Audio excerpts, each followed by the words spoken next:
ito ako'y di ko ito atne ching achok haitat la ko bam chong kuiri ba ito adugune ako'y pupi hai bu thari ito sahi amata paisa yamna phangin ito adu kaya si lay basi adu si su lay ri ito car su lay ri loina lay ri nei dito nang du ngai ne khoi kai khap pu ge ni besa do yai ni ito ngak to phamchi ito ko wari sa si ni ito le pasi ngai te Hello guys, welcome to my YouTube channel. Video asibu pambiragadi comment pipiramo, like tawbiramo, subscribe tawbiramo, subscribe tawbiramo.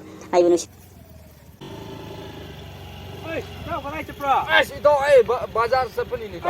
Nang di udah mo kuire hey. Kuiri ni ito wari kara to sini. Hangai kai le ru nandi.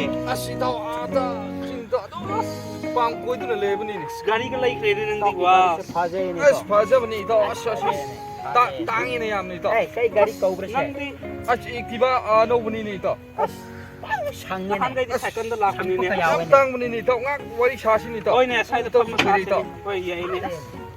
Nang di pa jana update to me hey. Ito gari ka lai raga. kan nai ra bani ito takdi.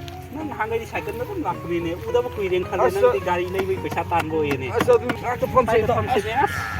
Ai magi gari sedem tongge. Nang di gari da ngau to hora bra mo Gari siam phaje ne. Ai pame ne.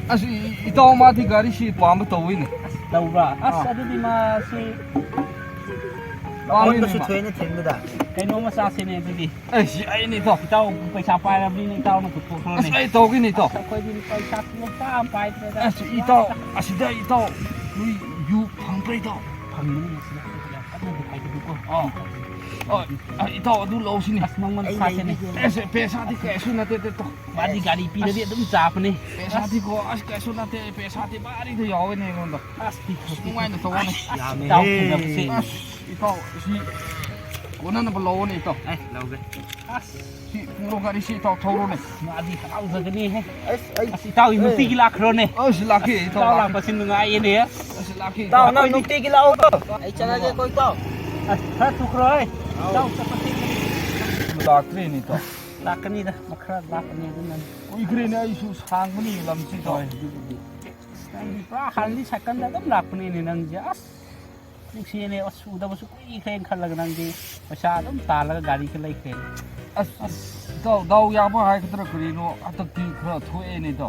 Adu ni Aduna dum lei bani de to. koi di pai hau de wa re da koi di. Ito aso du su dukan plot ahum gum lo ni to. Kadai da. Su san puru sun. Yam phai ne nang di. Nong pha do akhoi su la ka ni da koi.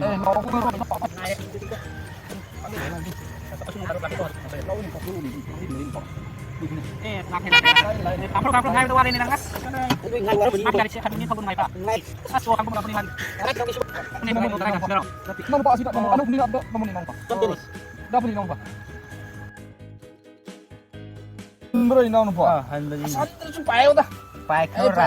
Pesa ya am yo ni. Siam phaye ne na. Tao khen su la khro ko. Adum pun se ne. Pesa am yo ni ngon da. As la khro ne. Pesa ki ki su khan kun ne. Yam Pesa ki khu ti is. Pang thok thok pa ne pesa. akhoi gi tau su cham phai ne. Hai jalo. Ai sen bau ge. As class ani ra.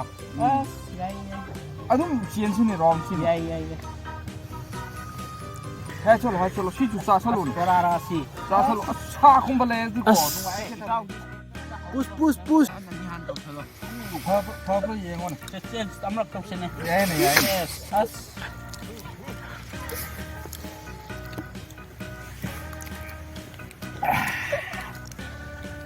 Ki tai te ki di. Asi se ngai ki oi bra. kai no ma tau he si ni hai no sa ba gi ra kai no as Ki tai te ki. hai kro Asi mari on. sai lao he si ni ram ba oi bro. Ko si am phai na si da. Kanau ko tu hau ai teng dara mani nang. Ni khak ta tau as hein flak ro ne hein khak se ne da. Adum lek lak ta ba ni. Ahan ani tham ai un to ke ne. Tau kro lak so hom Thak thak chalo. I tao du di po si loi ba ni na. ya de si di ra sa te he Po si loi ra ba ni tao ai su sang ba ni sa la ge ta. pare tau hayeng flak ro ko tau as nang tau lak pa sin ngai ne as ꯀꯨꯏꯔꯕꯅꯤ ꯑꯗꯣ ꯑꯩꯈꯣꯏ ꯏꯇꯥꯎ ꯃꯆꯥꯁꯤꯗꯤ ꯇꯨꯝꯗꯅ ꯂꯩꯈ꯭ꯔꯦꯅꯦ ꯉꯥꯎꯕ꯭ꯔꯥ ꯀꯩꯝ ꯇꯧꯔꯦꯅꯦ ꯃꯥꯗꯤ ꯃꯥꯗꯤ ꯌꯥꯗꯕꯅꯤꯗ ꯀ꯭ꯂꯥꯁꯅ ꯃꯊꯛꯇ ꯏꯇꯥꯎ ꯑꯗꯨꯗꯤ ꯑꯩ ꯆꯠꯄꯤꯒꯦꯀꯣ ꯑꯣ ꯏꯇꯥꯎ ꯃꯆꯥꯁꯤ ꯅꯨꯡꯉꯥꯏꯇꯦꯅꯦ ꯁꯤ ꯍꯧꯒꯠꯄꯤꯌꯣꯅꯦ ꯏꯇꯥꯎ ꯃꯆꯥ ꯍꯧꯒꯠꯂꯣ ꯍꯧꯒꯠꯂꯣ ꯉꯥꯎ ꯇꯧꯋꯦ ꯍꯧꯒꯠꯄꯤꯌꯣꯅꯦ ꯏꯇꯥꯎ ꯃꯆꯥ ꯏꯇꯥꯎ ꯇꯞꯅ ꯃꯆꯥ ꯇꯧꯑꯣꯅꯦ. ꯇꯧꯕ꯭ꯔꯣꯅꯦ ꯆꯠꯂꯣ ꯀꯣ ꯏꯇꯥꯎ ꯏꯇꯥꯎ ꯃꯪ ꯐꯔꯁꯤꯀꯣ ꯍꯣꯏ ꯃꯪ ꯐꯔꯁꯤ ꯃꯪ ꯐꯔꯁꯤ ꯃꯪ ꯐꯁꯦ ꯃꯪ ꯁꯣꯁꯦ ꯇꯧꯔꯁꯦ ꯆꯥꯕꯤꯌꯣ ꯆꯥꯕꯤꯌꯣ ꯏꯇꯥꯎ ꯍꯣꯏ ꯏꯇꯥꯎ ꯍꯣꯏ ꯏꯇꯥꯎ ꯇꯞꯅ ꯇꯧꯔꯒꯦ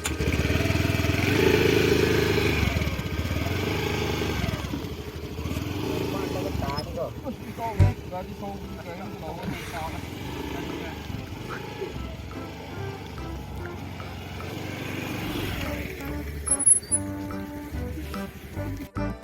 ꯃꯈꯥ ꯇꯥꯕ ꯁꯔꯨꯛ ꯆꯍꯤ 10ꯒꯤ ꯃꯇꯨꯡꯗ ꯁꯟꯗꯦ ꯑꯁꯤ ꯂꯩꯔꯦꯅꯦ ꯏꯇꯥꯎ ꯏꯇꯥꯎꯗꯨ ꯅꯠꯇ꯭ꯔꯣ ꯑꯁ ꯀꯨꯏꯔꯦ ꯑꯁ ꯅꯨꯡꯁꯤꯅꯦ ꯍꯧꯖꯤꯛ ꯈꯣꯡꯅ ꯂꯥꯛꯄꯁꯤ ꯅꯪꯒꯤ ꯒꯥꯔꯤꯗꯤ ꯀꯗꯥꯏ ꯂꯩꯈ꯭ꯔꯦ? ꯏꯇꯥꯎ ꯒꯥꯔꯤꯁꯨ ꯂꯣꯏꯅ ꯂꯣꯏꯈ꯭ꯔꯦ ꯏꯇꯥꯎ ꯂꯣꯏꯅ ꯃꯥꯡꯗꯅ ꯂꯣꯏꯈ꯭ꯔꯦ ꯏꯇꯥꯎ ꯑꯁ ꯂꯩꯇꯕꯅꯤꯅꯀꯣ ꯑꯁ ꯂꯣꯏꯅ ꯌꯣꯜꯂꯒ ꯆꯥꯊꯣꯛꯄꯅꯤꯅ ꯏꯇꯥꯎ ꯑꯁ ꯂꯣꯏꯅ ꯂꯣꯏꯈ꯭ꯔꯦ ꯍꯧꯖꯤꯛꯇꯤ ꯄꯨꯔꯥ ꯃꯨꯠꯂꯦ ꯏꯇꯥꯎ ꯅꯪ ꯀꯃꯥꯏꯅ ꯂꯦꯜꯂꯤꯒꯦ